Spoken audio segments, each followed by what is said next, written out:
અંકલેશ્વર નગરપાલિકાના સભાખંડ ખાતે આજરોજ પાલિકા પ્રમુખ લલિતાબેન રાજપુરોહિતના અધ્યક્ષસ્થાને સામાન્ય સભા યોજાઈ હતી।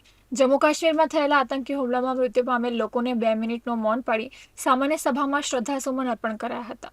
સામાન્ય સભામાં વિપક્ષ કોંગ્રેસના સભ્ય જહાંગીર પઠાણે રેલવે સ્ટેશનથી 3 રસ્તા સર્કલ વચ્ચે મુખ્ય માર્ગને ₹75 લાખના ખર્ચે આઇકોનિક માર્ગ તરીકે વિકસાવવાના કામમાં ભ્રષ્ટાચાર કરાયો હોવાના ગંભીર આક્ષેપો કર્યા હતા। સાથે જ વિપક્ષે વિવિધ વોર્ડમાં જ્યાં કચરો ઠાલવાય છે તે સ્થળોએ જે સીસીટીવી કેમેરા મુકાયા હતા તે ગાયબ થઈ ગયા છે અથવા તો કામ કરતા નથી, તે કામમાં પણ ગેરરીતિ જોવા મળી રહી છે તેવા આક્ષેપો કર્યા હતા। જન્મ મરણના ઓનલાઈન દાખલા અંગે ઓપરેટિંગ કી માટે સેનેટરી ઇન્સ્પેક્ટર રઘુવીરસિંહ મહિડાને હવાલો સોંપવા સરકારમાં કરાયેલી દરખાસ્ત અંગે વિપક્ષી સભ્યોએ પૂરજોશ વિરોધ નોંધાવ્યો હતો અને લોકોની અરજીનો નિકાલ થતો જ નથી તેવા આક્ષેપો કર્યા હતા। આ સામાન્ય સભામાં શાસક પક્ષના કેટલાક સભ્યોએ પણ પોતાના વિસ્તારમાં કામો ન થતા હોવાના તેમજ પાલિકાના અધિકારીઓ વોર્ડ સભ્યોનું જ સાંભળતા ન હોવાની રજૂઆત કરી હતી।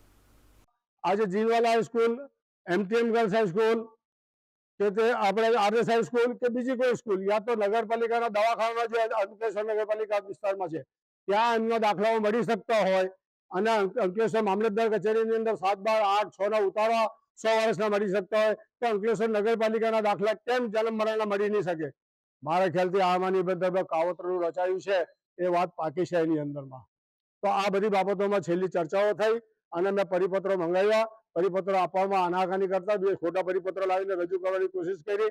હવે આજે નમાઝનો ટાઈમ હતો એટલે અમે વહેલી બોર્ડને સમેટી લીધી, તો બી અમે 1.5-પોણા 2 કલાક જેવી મિટિંગ ચાલી છે અને બધા પ્રશ્નોની રજૂઆતો થઈ છે। જય હિન્દ, જય ગરવી ગુજરાત। આ સામાન્ય સભા દરમિયાન એજન્ડા ઉપર કુલ 19 જેટલા કામો હાથ ઉપર લેવાયા હતા જેને મંજૂરી આપવામાં આવી હતી। આજરોજ નગરપાલિકા સભાખંડમાં બોર્ડ મીટિંગ યોજાઈ હતા। એમાં એજન્ડા પર 19 જેટલા કામ લેવામાં આવ્યા। એમાં તમામ કામો વધુ મતે સર્વાનુમતે મંજૂર કરવામાં આવ્યા। આમાં એક રાષ્ટ્ર એક ચૂંટણીનું પણ કામ લેવામાં આવ્યું, એ પણ ઠરાવ પ્રસ્તાવ પાસ કરવામાં આવ્યો છે।